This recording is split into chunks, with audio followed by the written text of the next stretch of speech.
SIR এর form কী করে fill up করতে হবে? প্রথমে আপনাদের জন্ম তারিখ, আধার নাম্বার দিতে হবে, মোবাইল নাম্বার দিতে হবে, পিতার নাম দিতে হবে।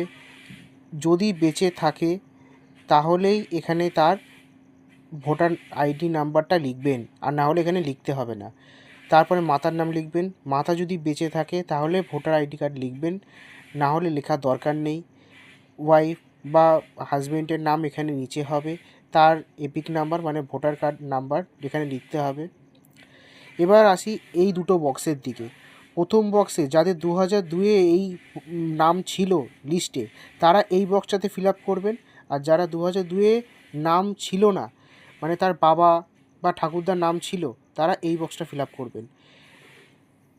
এখানেও যারা এখানে যার ফর্মটা আছে তার বাবার নাম এখানে ছিল, তো প্রথমে তার বাবার নাম, তার এপিক নাম্বার, তার বাবার নাম মানে চঞ্চল মুখার্জির বাবার নাম এখানে লিখতে হবে।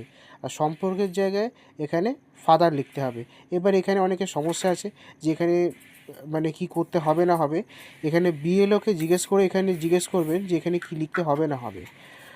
তারপর এখানে আপনার ভোটার যে লিস্ট আছে 2002-এ, সেখানে জেলা, রাজ্যের নাম, বারাসাত যেরকম আছে আর কি, এখানে এই বিধানসভা ক্ষেত্রের নাম্বার সব আপনারা ভোটার লিস্টে পেয়ে যাবেন।